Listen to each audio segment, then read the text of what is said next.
ನೋಡ್ತಾ ಇದ್ರೆ ವಿಮ್ಸಿ ನ್ಯೂಸ್, ನಾನು ಸ್ವಾಗತ್.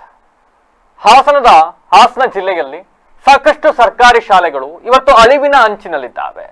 ಎಷ್ಟೋ ಸರ್ಕಾರಿ ಶಾಲೆಗಳಿಗೆ ರಾಜ್ಯ ಸರ್ಕಾರ ಶಾಲೆಗಳನ್ನ ಉಳಿಸಬೇಕು, ಸರ್ಕಾರಿ ಶಾಲೆಗಳನ್ನ ಉಳಿಸಿ ಬೆಳೆಸಬೇಕು ಅಂತಕ್ಕಂಥ ನಿಟ್ಟಿನಲ್ಲಿ ಪ್ರತಿ ತಿಂಗಳು ಪ್ರತಿ ವರ್ಷ ಕೋಟ್ಯಾಂತರ ರೂಪಾಯಿ ಹಣವನ್ನ ವ್ಯಯ ಮಾಡುತ್ತೆ.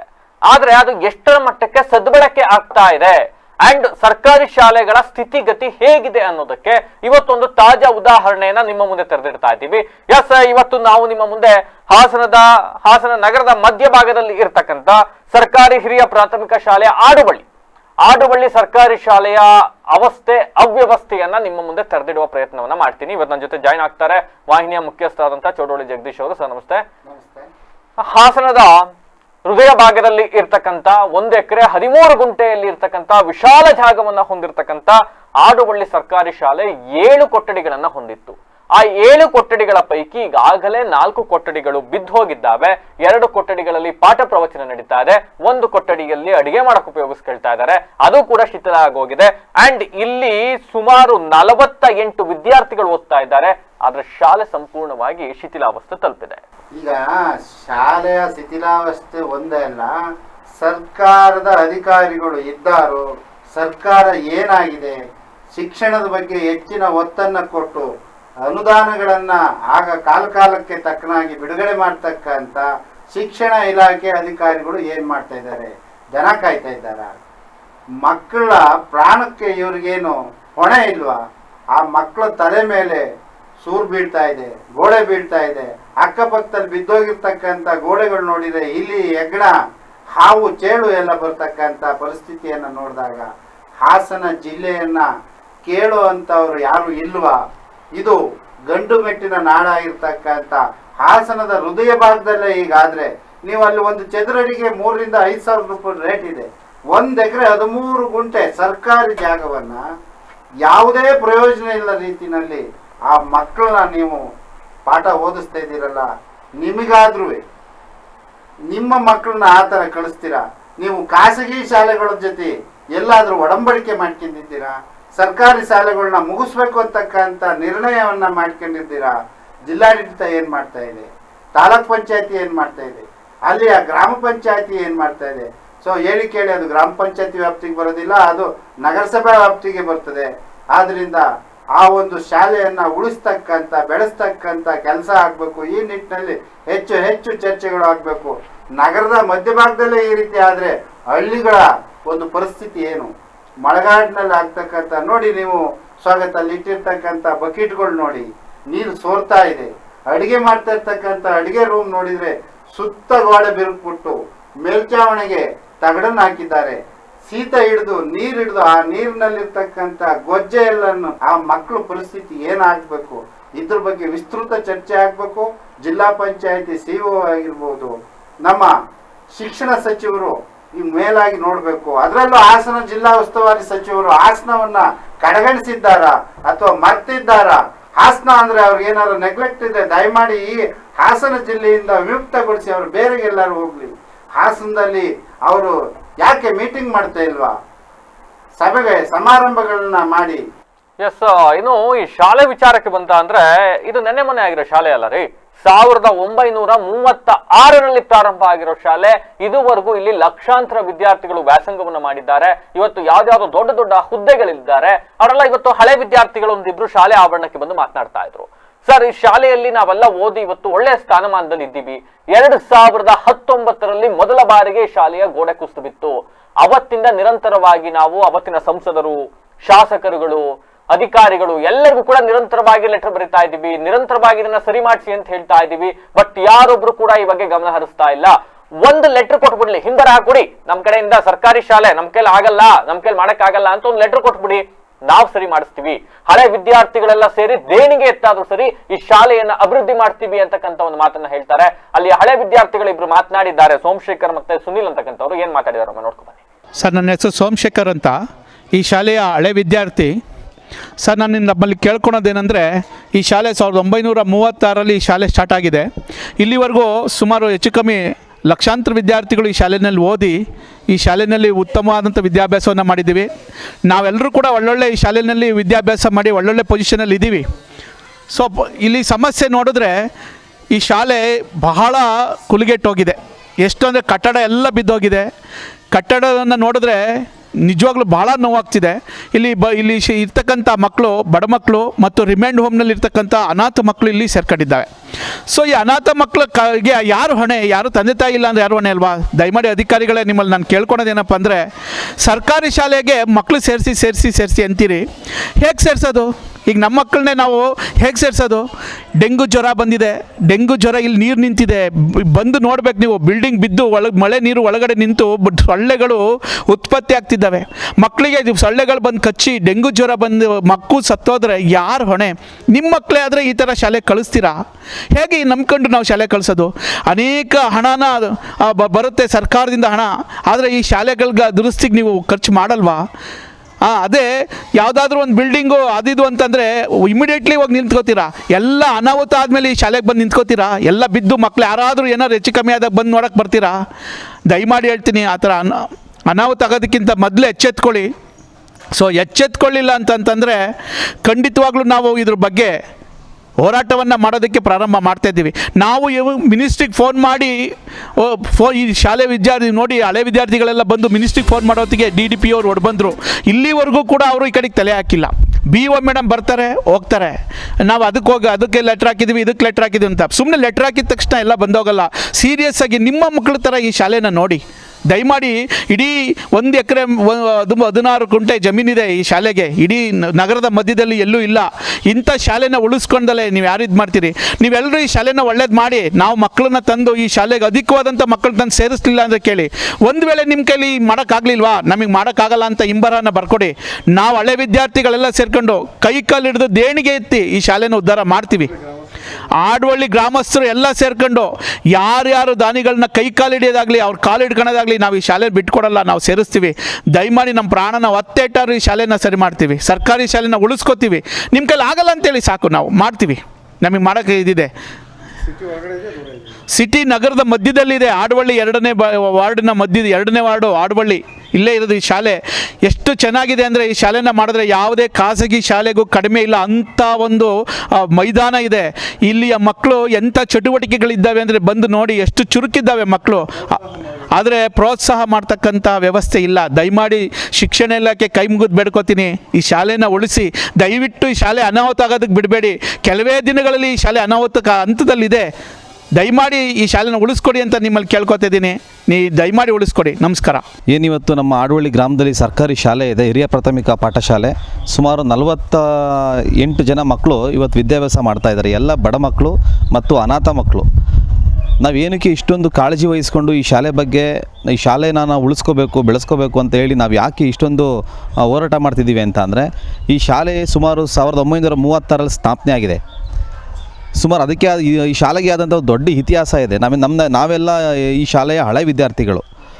2019ರಿಂದ ನಾವು ಈ ಶಾಲೆ ಗೋಡೆ ಯಾವಾಗ ಮೊದಲು ಕುಸ್ತಾ ಆಯಿತು ಆಗ್ಲಿಂದ ನಾವು ಸಂಬಂಧಪಟ್ಟ MP ಗಳಿಗೆ MLAಗಳಿಗೆ ಎಲ್ಲರಿಗೂ ನಾವು ರಿಕ್ವೆಷನ್ ಕೊಡ್ಕೊಬಂದಿದ್ದೀವಿ. ಸಂಬಂಧಪಟ್ಟ ಇಲಾಖೆಗೆ, ಜಿಲ್ಲಾಧಿಕಾರಿಗಳಿಗೆ, DDPಗೆ ಮತ್ತು BEOಗೆ ಎಲ್ಲ ಸಂಬಂಧಪಟ್ಟ ಇಲಾಖೆಗಳಿಗೆ ನಾವು ರಿಕ್ವೆಷನ್ ಕೊಡ್ಕೊಬಂದಿದ್ದೀವಿ, ದೂರನ್ನ ಸಲ್ಲಿಸಿದ್ದೀವಿ. ಯಾವುದೇ ಥರದ ಒಂದೇ ಒಂದು ಕಟ್ಟಡ ಆಗಲಿ, ಒಂದೇ ಒಂದು ಕಟ್ಟಡ ಡೆಮೋಲಿಷ್ ಆಗಲಿ, ದುರಸ್ತಿ ಆಗಲಿ ಯಾವುದೇ ಥರದ ಇವರು ಕಾರ್ಯರೂಪಕ್ಕೆ ತಂದಿಲ್ಲ. ಇವತ್ತು ನಾವು ಮಿತಿಮೀರಿ ನಾವು ಎಲ್ಲ ನಮ್ಮ ಯುವಕರಿಗೆ ಏನಿದ್ದಾರೆ ಮತ್ತು ಪೋಷಕರು ಏನಿದ್ದಾರೆ, ಯಾವಾಗ ಇವರು ಕಾರ್ಯರೂಪಕ್ಕೆ ತರಲಿಲ್ಲ ಆಗ ನಾವು ಇಲ್ಲ ಏನಾದ್ರು ಒಂದು ಪ್ರತಿಭಟನೆ ಮಾಡಲೇಬೇಕು ಅಂತೇಳಿ ಎಲ್ಲ ಸೇರ್ಕೊಂಡು ಇವತ್ತು ನಮ್ಮ ಮುಖ್ಯೋಪಾಧ್ಯಾಯರು ಏನು ಯಶಸ್ವಿನಿ ಮೇಡಮ್ ಇದ್ದಾರೆ ಅವರ ಸಮ್ಮುಖದಲ್ಲಿ ನಾವೆಲ್ಲ ಸೇರ್ಕೊಂಡು ಇವತ್ತು DDPಯನ್ನು ಇಲ್ಲಿ ಕರೆಸಿ ಮತ್ತು BEOನ ಇಲ್ಲಿ ಕರೆಸಿ ನಾವು ಸಂಬಂಧಪಟ್ಟ ಯಾರು ಇಲಾಖೆ ಇದ್ದಾರೆ, ಯಾರು ಮಿನಿಸ್ಟ್ರ್ ಇದ್ದಾರೆ ಅವರಿಗೆ ಫೋನ್ ಮಾಡಿ ಅವ್ರಿಗೆ ಹೇಳಿದ್ದಕ್ಕೆ ಇವತ್ತು ಈ ಕ್ಷಣಕ್ಕೆ ಓಡಿ ಬಂದಿದ್ದಾರೆ. ಇಲ್ಲಿವರೆಗೂ ಸಹ ಅವ್ರ ತಲೆನ ಸಹ ನಾವು ನೋಡಿರಲಿಲ್ಲ, ಅವ್ರ ಮುಖ ಸಹ ನಾವು ನೋಡಿರಲಿಲ್ಲ. ಹೌದು, ನಾವು ಇಲ್ಲಿಂದ ಮಿನಿಸ್ಟ್ರ್ ಆಫೀಸ್ಗೆ ಫೋನ್ ಮಾಡಿ ಸಂಬಂಧಪಟ್ಟ ಯಾರು ಮಿನಿಸ್ಟ್ರ್ ಆಫೀಸ್ ಇದ್ದಾರೆ ಅಲ್ಲಿಂದ DDPಗೆ ಫೋನ್ ಮಾಡಿ ಇವ್ರಿಗೆ ಮಾಹಿತಿ ಕೊಟ್ಟಿದ್ದಕ್ಕೆ ಅಲ್ಲಿ ಇವಾಗ ಓಡಿ ಬಂದಿದ್ದಾರೆ. 4-5 ವರ್ಷ ಆದರೂ ನೋಡಿರಲಿಲ್ಲ. ಈಗ ಮನುಷ್ಯ ಹೇಳ್ತಾರೆ ಇಲ್ಲ ನಾವು ಬಂದು 15 ದಿನ ಆಗಿದೆ, ನಮಗೆ ಮಾಹಿತಿ ಗೊತ್ತಿಲ್ಲ ಅಂತ ಹೇಳ್ತಾ ಇದ್ದಾರೆ. ಯಾರು DDP ಇದ್ದಾರೆ, ಸಂಬಂಧಪಟ್ಟ DDP ಇದ್ದಾರೆ, ಅವ್ರು ಹೇಳ್ತಾ ಇದ್ದಾರೆ. BEO ಗೊತ್ತಿತ್ತು, BEOಗೆ ನಿನ್ನೆ ನಾವು ಆಫೀಸ್ ಹತ್ರ ಹೋಗಿದ್ವಿ, BEO ಗೊತ್ತಿತ್ತು. BEO ಅವರು ಇವತ್ತು ಬೆಳಗ್ಗೆ ಬರ್ತೀನಿ ಅಂತ ಹೇಳಿದ್ರು, ಇವತ್ತು ಬಂದಿದ್ದರು. ಸರ್ ನಮ್ಗೆ ಅದೇ ಸರ್ ಆತಂಕ. ಇಷ್ಟು ಜನ ಮಕ್ಕಳಿದ್ದಾರೆ, 48 ಜನ ಮಕ್ಕಳಿದ್ದಾರೆ. ನೀವು ನಿಮಗೂ ಗೊತ್ತಿರ್ಬೋದು, ನೀವು ಮೀಡಿಯಾ ಬಂದ ಕೂಡಲೇ ಒಂದು ಗೋಡೆ ಕುಸಿತ ಆಯ್ತು. ಈಗ ಮಳೆ ಇದರಿಂದ ಈಗ ಒಂದು ಗೋಡೆ ಕುಸಿತ ಆಯಿತು. ಅದೇ ಭಯ ನಮಗೆ. ದಯಮಾಡಿ ಆ ಪೋಷಕರಿಗೂ ಯಾರಿದ್ದಾರೆ ಅವ್ರಿಗೆ ನಾವು ಕೈ ಮುಗಿ ನಮಸ್ಕಾರ ಮಾಡಬೇಕು. ಇಂಥ ಪರಿಸ್ಥಿತಿಯಲ್ಲಿ ಸರ್ಕಾರಿ ಶಾಲೆ ಬೇಕು, ಸರ್ಕಾರಿ ಶಾಲೆ ಓದಿಸ್ಬೇಕು ಅಂತ ಹೇಳಿ ಸರ್ಕಾರಿ ಶಾಲೆಗೆ ಕಳಿಸ್ತಾ ಇದ್ದಾರೆ. ಯಾಕಂದರೆ ಸರ್ಕಾರಿ ಶಾಲೆಗೆ ಬರೋಕ್ಕೆ ಹಿಂದೆ ಮುಂದೆ ನೋಡ್ತಾ ಇದ್ದಾರೆ, ಹಂಗಾಗಿ ಕಳಿಸ್ತಾ ಇದ್ದಾರೆ. ಅವರಿಗೆ ನಾವು ಆಭಾರಿಯಾಗಿರ್ತೇವೆ, ಅವರಿಗೆ ನಾವು ಚಿರಋಣಿಯಾಗಿರ್ತೇವೆ ಸರ್. ಅದಕ್ಕೆ ನಾವು ಹೇಳ್ತಾ ಇರೋದು ಸರ್, ಒಂದೇ ಒಂದು ಲೇಔಟ್ ಮಾಡಬೇಕು ಅಂತ ಅಂದರೆ ಎಷ್ಟು ಆದಾಯ ಇರುತ್ತೆ ಸರ್? ಒಂದು ಲೇಔಟ್ ಮಾಡಬೇಕು ಅಂದರೆ ಎಷ್ಟು ಆದಾಯ ಇರುತ್ತೆ? ಈ DDP ಸಾಹೇಬ್ರು ಹೇಳ್ತಾ ಇದ್ದಾರೆ, ಖಾತೆ ಇಲ್ಲ, ನಾವು ಖಾತೆ ಮಾಡಿಕೊಡಿ, ನಾವು ಮಾಡಿಕೊಡ್ತೀವಿ ಅಂತ ಹೇಳ್ತಾ ಇದ್ದಾರೆ.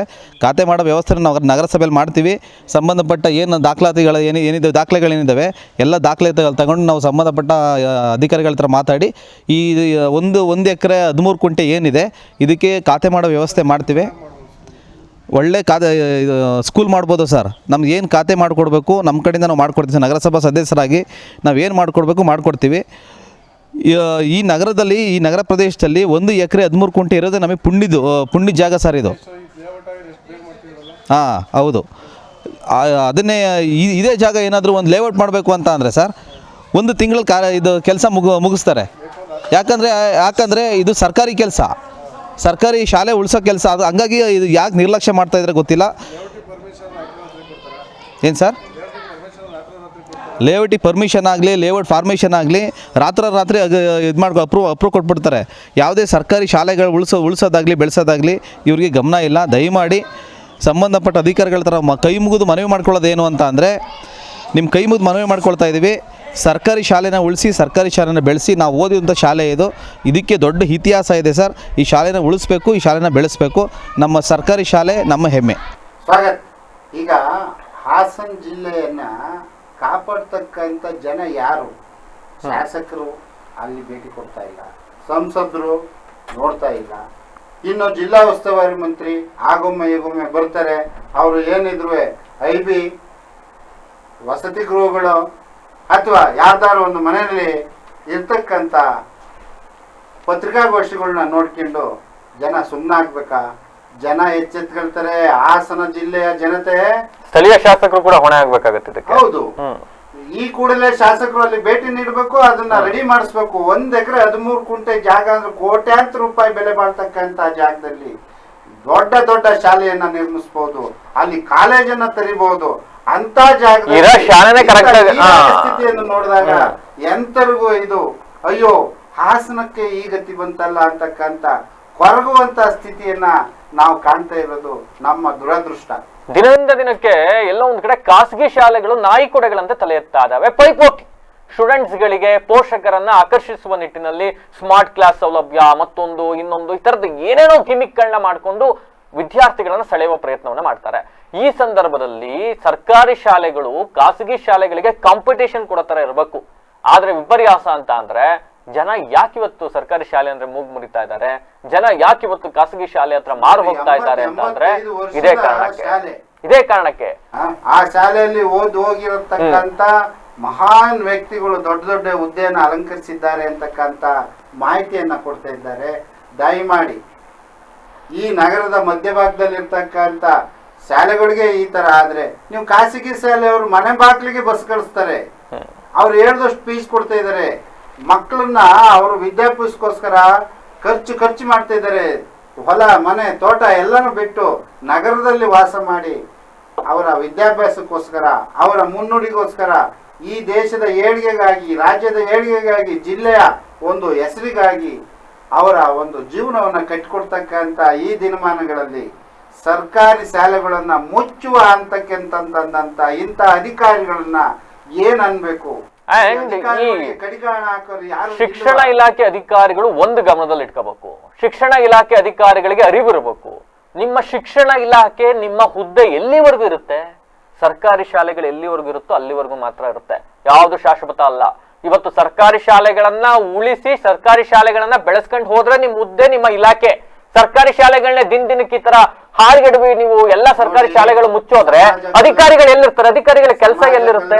ಇಲಾಖೆ ಇರ್ಬೋದು, ಹಾಸ್ಪಿಟಲ್ಗಳು ಇರ್ಬೋದು, ಫುಡ್ ಸಪ್ಲೈ ಇರ್ಬೋದು, ಇದಕ್ಕೆ ಸರ್ಕಾರಿ ಶಾಲೆಯನ್ನ ನಡೆಸ್ತಕ್ಕೆ ಖರ್ಚಾಗ್ತಕ್ಕಂತ ದುಡ್ಡು ಹಣ ಯಾರ ಮನೆದು? ಸಾರ್ವಜನಿಕರ ಹಣ. ಈ ಹಣಕ್ಕೆ ಬೆಲೆ ಇಲ್ಲ. ಆ ರೂಮ್ಗಳು ಆ ತರ ಬಿದ್ದು ಹೋಗ್ತಾ ಇದಾವಲ್ಲ, ಹಾವು ಚೇಳು ಎಲ್ಲ ಒಳಗಡೆ ಬರ್ತಾ ಇದ್ದಾವೆ, ಆಟೋಟ ಪದಾರ್ಥಗಳು ಗೆದ್ಲಿಡಿತಾ ಇದ್ದಾವೆ. ನೀವು ಗೋಡೆಗಳನ್ನ ಒಮ್ಮೆ ನೋಡಿ, ಆ ಗೋಡೆ ಬಿರುಗ್ಬಿಟ್ಟು ಕೆಳ ಹಂತಕ್ಕೆ ಬಿದ್ದು ಆ ಒಂದು ಇರ್ತಕ್ಕಂಥ 7-8 ರೂಮ್ನಲ್ಲಿ 2 ರೂಮ್ನಲ್ಲಿ ನೀವು ಆ ಹುಡುಗರನ್ನು ಕೂಡಿಸಿ ಪಾಠ ಮಾಡ್ತಾ ಇದ್ದೀರಲ್ಲ, ಎಷ್ಟು ಜನ ಅಲ್ಲಿ ಶಿಕ್ಷಕರಿದ್ದಾರೆ, ಆ ಶಿಕ್ಷಕರು ಮಾಡ್ತಕ್ಕಂಥ ಯಾವ ಕೆಲಸ ಪ್ರಯೋಜನಕ್ಕೆ ಬರ್ತದೆ? ಆ ಮಳೆಯ ಒಂದು ಹೊಡೆತದಲ್ಲಿ, ಆ ಚಳಿಯ ನಡುಕದಲ್ಲಿ, ಆ ಶೀತದ ಜಾಗದಲ್ಲಿ ಕೂರಿಸಿ ನೀವು ಪಾಠ ಮಾಡದೆ ಆದರೆ ಈ ಒಂದು ಶಿಕ್ಷಣ ಇಲಾಖೆಯ ಸಚಿವರು ಏನು ಮಾಡ್ತಾ ಇದ್ದಾರೆ? ನಿದ್ದೆ ಮಾಡ್ತಾ ಇದ್ದಾರಾ? ಈ ಒಂದು ಇಲಾಖೆಗೆ, ಹಾಸನ ಜಿಲ್ಲೆಗೆ, ಗೌರ್ಮೆಂಟ್ ಶಾಲೆಗಳಿಗೆ ಎಷ್ಟು ದುಡ್ಡು ವ್ಯಯ ಆಗ್ತದೆ ನೀವು ಮಾಹಿತಿ ಹಕ್ಕಲ್ಲಿ ಮೊದಲು ಕೇಳಿ, ಅದನ್ನು ಇನ್ನೊಂದು ದಿವಸ ಸುದ್ದಿ ಮಾಡೋಣ. ಆಮೇಲೆ ನಾವು ಶಿಕ್ಷಣ ಸಚಿವರು, ರಾಜ್ಯ ಸರ್ಕಾರ ಇವ್ರನ್ನೆಲ್ಲಾನು ಇಲ್ಲಿ ಬ್ಲೇಮ್ ಮಾಡಕ್ಕಿಂತ ಮುಂಚೆ ನನ್ನ ಪ್ರಕಾರ ಸ್ಥಳೀಯ ಅಧಿಕಾರಿಗಳು ಅಂತಿರ್ತಾರಲ್ಲ, ಈ BOಗಳು, DDPಗಳು, ಇವ್ರಿಗಳೆಲ್ಲ ಇವ್ರ ಕೆಲಸ ಏನು? ಈಗ ಶಿಕ್ಷಣ ಸಚಿವರು, ರಾಜ್ಯ ಸರ್ಕಾರದವರ ಬಂದು ಇಡೀ ರಾಜ್ಯದಲ್ಲಿರೋ ಶಾಲೆಗಳೆಲ್ಲ ನೋಡಕ್ಕಾಗಲ್ಲ, ಅದಕ್ಕೆ ಅಂತ ನಿಮ್ಮನ್ನ ಸಂಬಂಧಪಟ್ಟ ಅಧಿಕಾರಿಗಳು ಅದಕ್ಕೆ ಅಂತ ಕೂತಿರ್ತಾರೆ. ಇವ್ರೇನ್ ದನ ಕಾಯ್ತಾ ಇರ್ತಾರ? ಸಂಬಂಧಪಟ್ಟವ್ರು ರಿಪೋರ್ಟ್ ಹಾಕ್ಬೇಕು. ಅದ್ ಮಾಡೋದು ಬಿಟ್ಬಿಟ್ಟು ಅವ್ರು ಕಚೇರಿಯಲ್ಲಿ ಕುತ್ಕೊಂಡ್ಬಿಟ್ರೆ ಆಗತ್ತಾ? ಈ 5 ವರ್ಷದಲ್ಲಿ 50 ಸರಿ ಅರ್ಜಿ ಕೊಟ್ಟಿದೀವಿ ಅಂತ ಅಂದ್ರೆ ಈ ಅಧಿಕಾರಿಗಳ ಆಡಳಿತ ವೈಖರಿ ಆಗಿದೆ. ಅವರು ಏನ್ ಮಾಡ್ತಿದ್ದಾರೆ? ಈ ಒಂದು ಜಿಲ್ಲೆಯ ಪ್ರಗತಿ ಪರಿಶೀಲನಾ ಸಭೆಯಲ್ಲಿ ಇವರು ವರದಿ ಕೊಡಕ್ಕೆ ಇವ್ರಿಗೇನು ಭಯನಾ? ಮಕ್ಕಳು ಅನಾಹುತಕ್ಕೀಡಾಗಿ ಏನಾದ್ರೂ ಪ್ರಾಣಕ್ಕೆ ಹಾನಿ ಆದ್ರೆ ಯಾರು ಜವಾಬ್ದಾರರು? ಆಮೇಲೆ 7 ಶಾಲೆಯಲ್ಲಿ 7 ಕೊಠಡಿಗಳಲ್ಲಿ ಈಗ ಆಲ್ರೆಡಿ 4 ಕೊಠಡಿ ಬಿದ್ದೋಗಿದೆ. ಇನ್ನೆರಡು ಕೊಠಡಿ ಬಿದ್ದೋಡಕ್ಕೆ ಎಷ್ಟು ಟೈಮ್ ಬೇಕು? ಈಗ ಆಲ್ರೆಡಿ ನೀರು ಸೋರ್ತಾ ಇದೆ, ಅಲ್ಲಿ ಆಲ್ರೆಡಿ ಗೋಡೆಗಳು ತ್ಯಾವಿಸ್ಕೊಂಡಿದ್ದಾವೆ. ಆಲ್ರೆಡಿ ಆ ಮಕ್ಕಳು ಯಾವ ತರ ಕಳಿಸೋದು? ಸಾರ್ವಜನಿಕರು ಈಗ 4 ಬಕೆಟ್ ಇಟ್ಟು ನೀರು ಸೋರ್ತಾ ಇದೆ, ಕೆಳಗಡೆ ಶೀತ ಹತ್ತಿದೆ, ಪಾಯ ಎಲ್ಲ ತ್ಯಾವಿಸ್ಕೊಂಡಿದೆ, ಗೋಡೆಯ ಸುತ್ತ ನೀರು ಮತ್ತೆ ಹೆಗ್ಗಣ ಇಲಿಗಳು ಒದಿತಾ ಇದ್ದೇವೆ. ಇದನ್ನ ನೋಡಿದಾಗ ಸಾರ್ವಜನಿಕರು ಮಕ್ಕಳನ್ನ ಯಾವ ತರ ಕಳಿಸ್ತಾರೆ? ಪೋಷಕರ ಒಂದು ಹಳಲನ್ನ ಕೇಳ್ತಕ್ಕಂಥ ಜಿಲ್ಲಾಡಳಿತ ಏನಾಗಿದೆ? ಇದ್ರ ಬಗ್ಗೆ ಈ ಕೂಡಲೇ ಎಚ್ಚೆತ್ಕೊಂಡು ಆ ಶಾಲೆಯ ಅಭಿವೃದ್ಧಿ ಆಗಬೇಕು. ಮತ್ತೆ 1 ಎಕರೆ 13 ಗುಂಟೆ ಜಾಗ ಅಂದ್ರೆ ಅಲ್ಲಿ ಹೈಸ್ಕೂಲ್ ಕಟ್ಬೋದು, PU ಕಾಲೇಜ್. ನೀವು PU ಕಾಲೇಜ್ ನೋಡ್ಬೇಕು, 48 ಈ ಹಾಸನ ತಾಲೂಕು ಒಂದರಲ್ಲೇ, ಈ ನಗರದಲ್ಲಿ ಒಂದರಲ್ಲೇ ಇದೆ. ಸ್ಕೂಲ್ ಫಸ್ಟ್ ನೆಟ್ ಸರಿ ಮಾಡ್ಲಿ ಸರ್ ಇವ್ರ ಯೋಗ್ಯತೆಗೆ, ಆಮೇಲೆ PU ಎಲ್ಲ ಕಟ್ಕೊಳ್ಳಿ. 13 ಗುಂಟೆ ಜಾಗ ಇದೆ. ಶಿಕ್ಷಣ ಅಧಿಕಾರಿಗಳ ಒಂದು ಕಾರ್ಯಬದ್ಧತೆ, ಅವರ ಕಾರ್ಯವೈಖರಿ ಹೆಂಗೆ ಅಂದ್ರೆ ಇವತ್ತವರೆಗೂ ಸ್ಕೂಲ್ ಹೆಸರು ಕಟನೆ ಮಾಡ್ಸಿಲ್ವಂತದ್ನ. ಅಲ್ಲ, ದಾಖಲಾತಿ ನೋಡಿದ್ರೆ ಗೊತ್ತಾಗ್ತದೆ. ನಾನು ಹೇಳ್ತಾ ಇರ್ತಕ್ಕಂಥದ್ದು, ನೀವು ಖಾತೆನೇ ಮಾಡ್ಸಿಲ್ಲ ಸ್ಕೂಲ್ ಹೆಸರಿಗೆ ಜಾಗನ ಅನ್ನೋದಾದ್ರೆ ಇನ್ ಯಾವ ತರ ಕೆಲಸ ಮಾಡ್ತಾರೆ? ಶಾಲಾಭಿವೃದ್ಧಿ ಸಮಿತಿಯವರು ಇದ್ರ ಬಗ್ಗೆ ಎಚ್ಚೆತ್ಕೋಬೇಕು. ನಿಮ್ಮ ಗ್ರಾಮದ ಶಾಲೆ, ನಿಮ್ಮ ಏರಿಯಾದ ಶಾಲೆ, ಅದು ಆಡುವಳ್ಳಿ 1ನೇ ವಾರ್ಡ್ ಏನೋ ಬರ್ತದೆ, ಆಡುವಳ್ಳಿ 2ನೇ ವಾರ್ಡ್ ನಂಬರ್ 2. ಅಲ್ಲಿಯ ನಗರಸಭಾ ಸದಸ್ಯರಿದ್ದಾರೆ. ಆ ಶಾಲಾಭಿವೃದ್ಧಿ ಸಮಿತಿಯವರು ಎಚ್ಚೆತ್ಕೋಬೇಕು, ಹಳೆ ವಿದ್ಯಾರ್ಥಿಗಳ ಸಹಾಯ ಪಡಿಬೇಕು.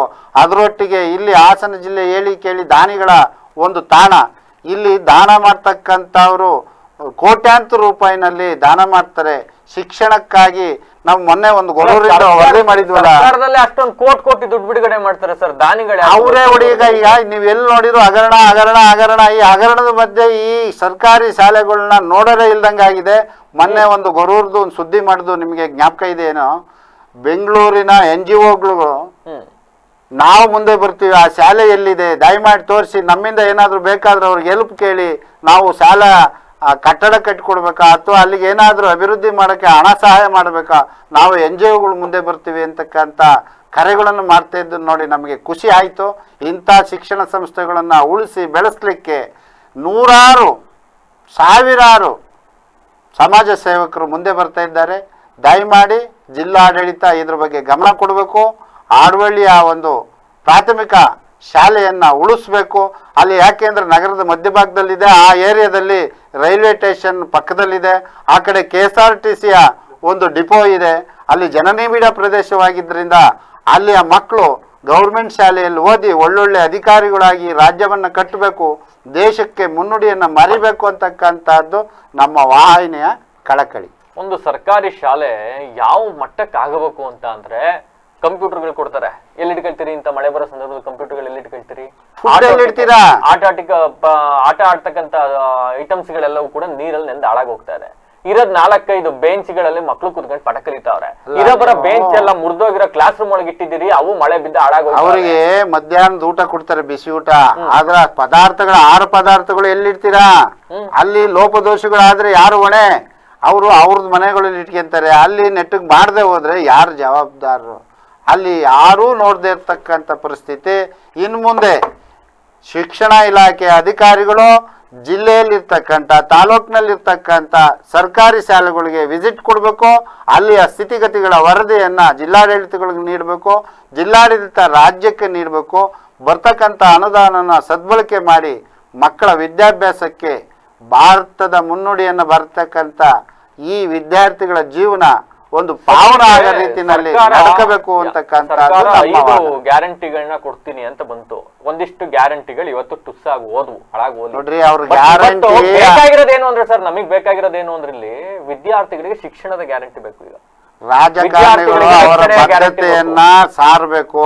ಯಾವುದೇ ಸರ್ಕಾರದ ಒಂದು ಘೋಷಣೆಗಳನ್ನ ಮಾಡುವಾಗ ಅವ್ರ ಮನೆ ದುಡ್ಡು ತರೋದಿಲ್ಲ. ನಾವು ಕಟ್ತಕ್ಕಂಥ ತೆರಿಗೆ ಹಣದಲ್ಲಿ ಅವರು ಸರಿಯಾಗಿ ನಿರ್ವಹಣೆ ಮಾಡ್ತಕ್ಕಂಥ ಸರ್ಕಾರಗಳು ಇಂಥ ಒಂದು ಶಿಕ್ಷಣಕ್ಕೆ, ನೀರಿಗೆ, ಬೆಳಕಿಗೆ, ರಸ್ತೆಗೆ, ಬೆಟ್ಟ ಗುಡ್ಡಗಳು ಕುಸಿತಕ್ಕಂಥ ಈ ಏನು ಪ್ರಕೃತಿ ವಿಕೋಪಕ್ಕೆ ಒಳಗಾಗ್ತಕ್ಕಂಥ ಪ್ರದೇಶಗಳಿಗೆ ಹಾನಿಗೊಳಗಾದಂಥ ರೈತರ ನೆರವಿಗೆ ಧಾವಿಸಬೇಕಾದಂಥ ಸರ್ಕಾರಗಳು ಈ ಗ್ಯಾರಂಟಿ ಘೋಷಣೆಯಿಂದ ಮುಕ್ತವಾಗಬೇಕು.